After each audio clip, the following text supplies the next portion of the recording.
드디어 왔습니다. 네, 후랭이님이 좋아하는 일산. 제가 그렇게 일산을 외쳤었는데 드디어 일산에 왔습니다. 네. 여기 어디입니까? 아, 여기 일산의 대화역 인근에 있는 지금 성저마을에 와 있어요. 성조마을? 성저. 예, 예. 마을. 역세권, 그러니까 일산에서 역세권을 끼고 있으면서 소형 평형, 네. 10평대가 있는 곳이죠. 네. 다른 데는 20평형대, 30평형대가 모여 있는데 여기는 10평대가 모여 있는 네. 그래서 소액 투자자들이 살아나는 그런 곳이죠. 여기가 어쨌든 대화역에서 아주 가까운 역세권 바로. 바로 역세권 아파트인데 여기 오신 이유가 있을 것 같습니다. 네네네. 일산에서 지금 현재의 흐름, 매수세의 흐름을 보면 역시나 약간 소형 평형의 싼 거, 새 아파트인데 싸진 거 위주로 가는데, 좀 일산의 특징은 뭐냐면 여기 성저마을에서 최근에 6건 정도가 1월에서 3월 사이에 6건 정도가 네. 이제 거래가 됐어요. 근데 아주 싼 거 10평대 위주로가 거래가 됐고, 그리고 가격대가 아주 저렴해요.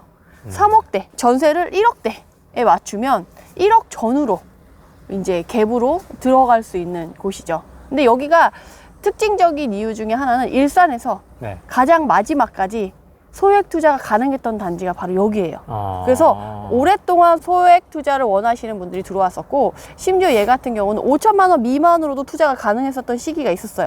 그래서 그때 또 사람들이 많이 왔었어 가지고 여기에는 사장님들이 거의 투자자 마인드가 많이 돼 있어요.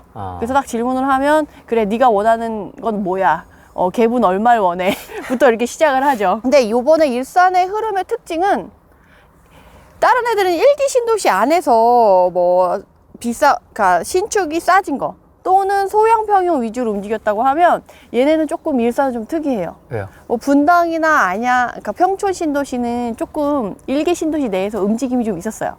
근데 얘는 1기 신도시 밖에, 일산 서구에는 속해 있지만 1기 신도시는 아닌 탄현동의 움직임이 더 활발한 지역이 바로 여기 일산이에요. 왜 그렇게 나눠지는 거예요? 같은 일산에서도? 왜 그러냐면 일산 안에 후곡이나 이렇게 학원가 인근에 있는 애들은 가격이 그렇게 메리트 있게 싸지지 않았어요. 물론 떨어지긴 떨어졌지만 메리트 있게 싸지지 않았고, 네. 예, 소형 평형이 여기에 그렇게 많이 또 이 일산 내에는 많지가 않아요. 그래서 여기 지금 성조마을에 있는 소형 평형 몇 개만 지금 거래가 됐고, 특징적으로 보여지는 지금 현재 흐름의 모습은 오히려 탄현동 쪽에 2000년대에 있는 그나마 좀 두산 위브 제니스라고 있어요. 두산 위브 유명하죠. 이름이 또 있잖아요. 네.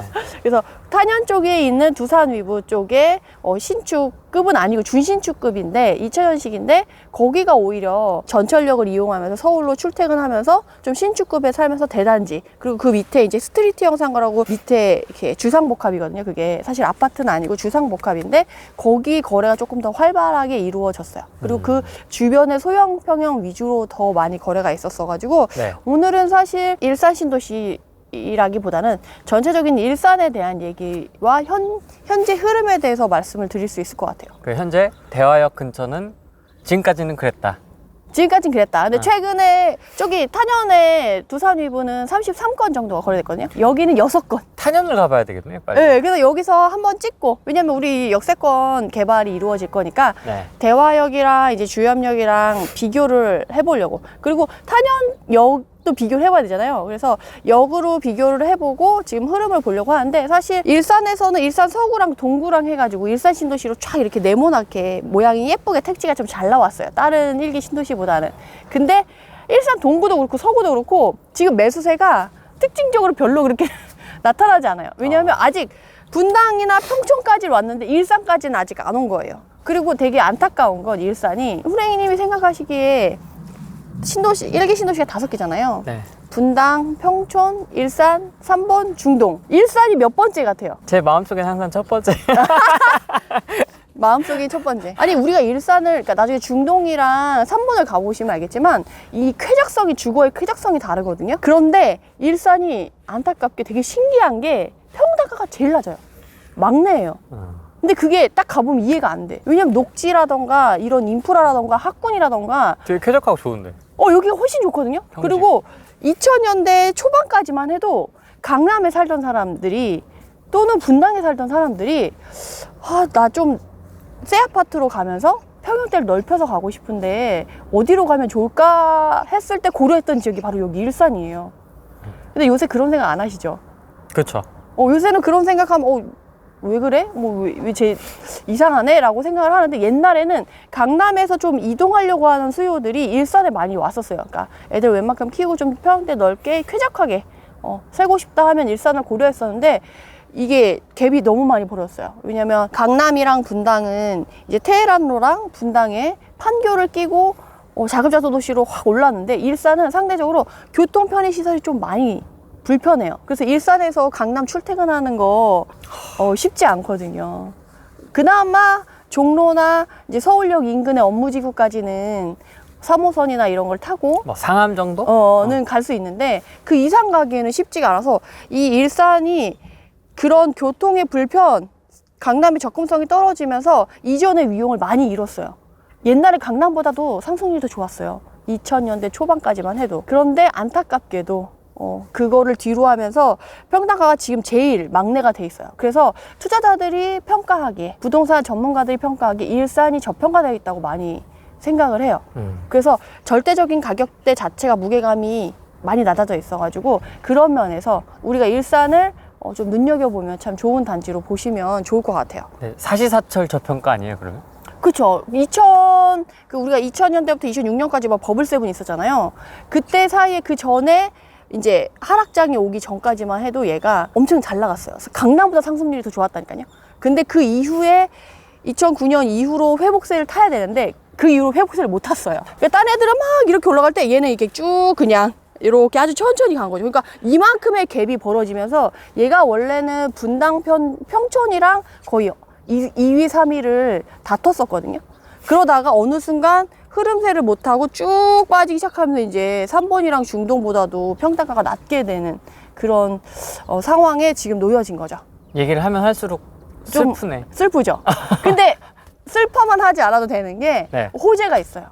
일산에 GTX 킨텍스 호재도 있죠. 네. 그리고 주변으로 이제 고속도로, 그리고 인천 2호선으로 연결되는 연장 호재들이 있어요. 그래서 이후에는 여기가 일산이 약간 서북부 지역에 약간 고립되어 있다는, 다른 지역과는 다르게 약간 교통이 불편해서 약간 치우쳐져 있다라는 느낌이 있었는데, 이렇게 예정된 교통 호재들이 다 개발이 되고 나면 이게 이 일산이 서북부의 강자로 새롭게 떠오르면서 주변에 이제 파주, 강서구, 지금 강서구에 일자리 갖고 계신 분들은 일산에서 출퇴근 많이 하시거든요. 그래서 강서구, 김포, 인천, 계양까지 해가지고 쭉 그쪽 지역에 이제 강자로 새롭게 떠오를 수 있지 않을까. 물론 교통호재가 다 되고 나면 이제 연계성이 좀 좋아지지 않을까. 그러면 이제 김포공항도 바로바로 이용할 수 있고, 그리고 여기 킨텍스 개발 호재가 영상 미디어 쪽으로 하고 큰 공연장 같은 게 들어오거든요. 그래서 사실 우리나라가 2,000명, 3,000명까지 들어가는 공연장이 별로 없대요. 그래서 우리나라의 정말 자랑스러운 BTS가 세계적인 무대를 할 때 우리나라에서 하기가 조금 힘들다는 거예요. 그 많은 명수가 들어가기가 힘들어서. 그래서 그 경기장이 다 지어지고 나면 이제 BTS가 여기서 이제 공연을 하게 되면 전 세계에 있는 사람들이 몰려오게 되고 관광산업이 이제 또 발달하게 되는 그런 좋은 호재를 다 갖고 있어요. 그리고 일산 서구는 조금 밑에 장항동에 킨텍스, 그러니까 일산 서구 바로 밑에 킨텍스가 개발이 되잖아요. 거기가 이제 장항동인데, 일산 서구는 걔랑 시너지를 이루면서 앞으로 점점 더 좋아질 수 있는 호재도 갖고 있기 때문에 그 대화역이랑 별로 멀지 않아요. 그래서 쭉 이렇게 임장을 다니시면서 나중에 우리가 지금 투자를 할 때 단기로 볼 거 아니잖아요. 이제 장기로 가야 되잖아요. 장기로 봤을 때 내가 묻어놓을 돈을 소액으로 묻어놓는다고 했을 때 솔직히 1억 밑으로 보기가 쉽지 않거든요. 1기 신도시 안에서. 근데 여기는 잘 맞추면 1억 전후로 맞출 수 있는 이제 단지들이 좀 포진돼 있으니까, 내가 소액 투자를 생각해서 오랫동안 보고 싶다 하시는 분들은 이쪽도 한번 고려해 보시면 좋지 않을까 해서 미리미리 좀 임장을 챙기셨으면 해서 여기도 한번 말씀을 드려요. 여기는 탄현입니다. 네, 탄현동 두산 위브더 제니스. 네. 좋네요. 좋죠. 마음에 들어. 쫙 뻗어가지고, 쫙 뻗어가지고 밑에 스트레이트 상가 쫙 펼쳐져 있고요. 저기 뭐죠? 탄현역. 바로 연결되어 있네요. 출입구가 연결되어 직방으로? 있어요. 그 통로가 있어가지고 통로만 가면 바로 탄현역에서 서울로 이동할 수가 있는 거죠. 일산에서 사실 가성비를 생각하고 조금 새 아파트, 완전 신축은 아니에요. 2013년도, 그러니까 11년 된 아파트예요. 준신축급이라고 할 수 있죠. 준신축급인데 어때요? 약간 새거 느낌이 나죠? 네. 일산 느낌 아니잖아요. 네. 그러니까 솔직히 근데 학군은 없어. 학군을 기대하기는 어려워. 근데 애들 학교 보내기 전 그리고 아이들 학교가 끝난 사람들이 좀 평양대가 넓혀서 편하게 거주하고 싶은 사람들이 선호하는 단지가 여기라고 보시면 돼요. 약간 일산 느낌 안 나고, 그리고 이게 두산 위부터 제니스 이 이름이 붙은 애들은 조금 급이 있어요. 대구도 그렇고요, 김해도 그렇고, 그러니까 특히 김해도 그렇고 여기도 그렇고 약간 다른 단지 밀집도에서 떨어진, 외따로 떨어져 있지만 혼자 나홀로 우뚝 서도 약간 값어치가 나타나는 그런 아파트들이 약간 두산 위부터 제니스라는 이름이 붙어 있더라고요. 이 차로 오면서 주변 조금 어수선했거든요. 뭐 공업사라든지 타이어 가게라든지 뭐 이런 게 있어갖고 뭐지 싶었는데 딱 가까이 와보니까 이야, 스트리트 상가가 그냥 쫙 워낙 표정이 밝아지셨어. 커피숍이 다 있더라고요. 네, 스타벅스, 네. 투썸, 뭐 야. 파스쿠치 이런 게 다 있죠. 여기 있으면은 안 나갈 것 같아요. 나갈 일이 없지. 네. 여기서 밑에서 밥 먹고 놀고 할 거 다 하고 위로 올라가서 쉬고 출퇴근할 땐 탄현역으로 가고. 그러니까 그런 것들이 다 한꺼번에 해결이 되는 거죠. 근데 이 탄현동의 특징을 여러분들이 아셔야 될 게 일기 신도시는 아니라는 거. 일기 신도시 안에는 들어가잖아요. 다만 일산 서구의 한 개의 동이라는 거지. 그리고 이 탄현동 자체가 또 소액 투자자들의 메카예요. 소액 투자, 소형 평형 투자를 하는 이 탄현동이 메카거든요. 그래서 사실 두산 위부터 제니스는 좀 준신축급으로 그나마 좀 이전에는 갭이 좀 있었어요. 지금은 1억 중후반이면 갭투가 가능해요. 그리고 최근에 일산에서 가장 특징적인 매수세의 흐름을 보이는 곳이 바로 여기거든요. 두산 위부터 제니스. 네. 20평대 기준으로 해가지고 24건 정도가 거래가 됐어요. 중소형도 있군요. 대형만 있는 게 아니고. 네. 24평부터 쭉 있거든요. 근데 제가 전에 안양에서도 말씀드렸지만 분당은 9억대 움직이고요. 안양은 5, 6억대, 4, 5억대 움직이고 여기도 4, 5억대만 움직여요. 그래서 그 이상 되는 정말 일산의 학군지라고 하는 그런 곳에서는 움직임이 없어요. 전세만 꾸준히 거래가 되는 정도. 근데 최근에 1월에서 3월 사이에 특징적인 흐름을 보였던 거는 여기 두산 위부터 제니스예요. 사실 이전에 전 24평 기준으로 전고점은 6억대 중반까지 찍었다가 지금은 4억대 중후반까지 거래가 돼서 지금은 조금씩 또 그 바닥에서 조금 호가가 붙은 가격으로 올라가고 있어요. 그런 모습을 보이는 곳이죠. 근데 와보니까 실거주자들이 딱 좋아할 만한 지금 가격이 떨어졌으면 메리트를 느끼고 나 이제 들어가 볼까 할 만한 그런 동네라는 거죠. 마음에 들어. 그래서 그런 것들을 보고 싶고 내가 실거주를 고민하고 있다, 가성비 좋게 일산에 찾고 있다 그러면 여기를 챙겨보시는 것도 나쁘지 않죠. 그래서 33평, 24평 됐으니까 넓은 평이만 있는 거 아니에요. 49평도 6억 정도밖에 안 하더라고요. 지금 6억 후반 정도. 그래서 정말 가성비 좋게 볼 단지이고, 그리고 여기 탄현동 자체가 여기 큰 마을이라고 돼 있어요. 거기도 이제 여기 탄현동은 솔직히 좀 대단지가 별로 없어요. 근데 큰 마을이랑 여기 두산 위부터 제니스 마을 거의 대단지인데 저기 큰 마을의 대단지 안에서도 조금 더 저렴한 가격으로 거주를 할 수도 있고, 사실은 갭투의 성지는 저기 큰 마을이에요. 큰 마을에서 투자를 많이 하셨던 분들도 계신데 그나마 큰 마을이 갭투가 들어와서 투자가 시작된 지역이 거기고 끝나는 것도 거기고 시작되는 것도 항상 거긴 것 같아요. 물론 일산에 가까운 쪽이 새로 생기는 뒤쪽에 있는 애들도 있지만 여기 탄현에서는 여기 두산 위부터 제니스랑 이 옆에 위쪽에 있는 큰 마을이 그나마 여기 탄현동에서 챙겨볼 만한 단지다라고 말씀을 드릴 수가 있겠습니다. 어떻게 보면 여기 탄현은 일기 신도시 특별법과는 좀 약간 논외로. 네네네. 일기 신도시 안에 들어있지 않아요. 그냥 저희가 이제 한번 일산을 전체적으로 보는 차원에서 네네네. 뭐 포인트로 이제 잡아보신 거군요. 그래서 현재 흐름적인 부분에서 여러분들이 챙겨볼 부분으로 이제 챙겨드리려고 말씀을 드린 거죠. 사실 일기 신도시 안에서는 특징적인 흐름을 보이는 데가 딱히 없어요. 근데 동구도, 일산 동구도 그렇고 일산 서구도 되게 특이한 게 일기 신도시에는 안 속해 있어.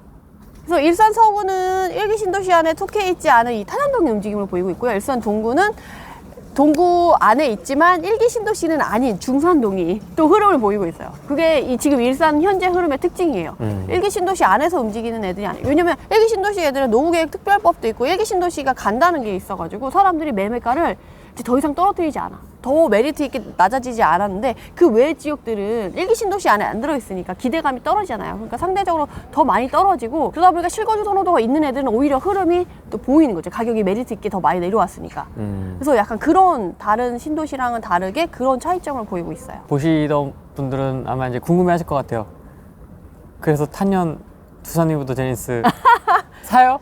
실거주로 생각하시는 분들은 고려해봐도 될 것 같아요. 뭐 투자를 생각하시는 분들은 뭐 나중에 얘네가 다시 회복세로 돌아서면 좋아지지 않겠냐라고 생각을 하실 수가 있는데, 물론 회복세가 있긴 하겠지만 일기 신도시의 상승세랑 그런 단지 밀집도랑 그 좋은 이점이나 장단점을 가지고 있진 않아요. 그래서 그냥 진짜 애들 학교 보내기 전, 학교 보내고 나서 정말 그냥 편하게 정말 새 아파트에서 실거주 하고 싶다, 그런 분들의 수요가 거의 많고, 젊은 사람들 수요가 좀 많아요. 젊은 엄마들이 특히 좋아하는. 후랭이님도 좋아하니까 그럴만해요. 젊은 엄마들이 딱 좋아할 만한, 애들 학교 보내고 아니면 유모차 끄고 요 밑에 와가지고 지하 1층 2층 뭐 이렇게 되어 있는 여기서 커피 마시고 맛집 돌아다니면서 놀다가 산책하다가 이제 애들 오면 데리고 오고, 약간 그런 문화가 여기서 좀 다 형성이 되는 거죠. 그런 집을 찾고 있다, 실거주를 찾고 있다 하시는 분들한테는 좀 고려해봐도 나쁘지 않은 좋은 단지다 라고 말씀드릴 수가 있을 것 같습니다.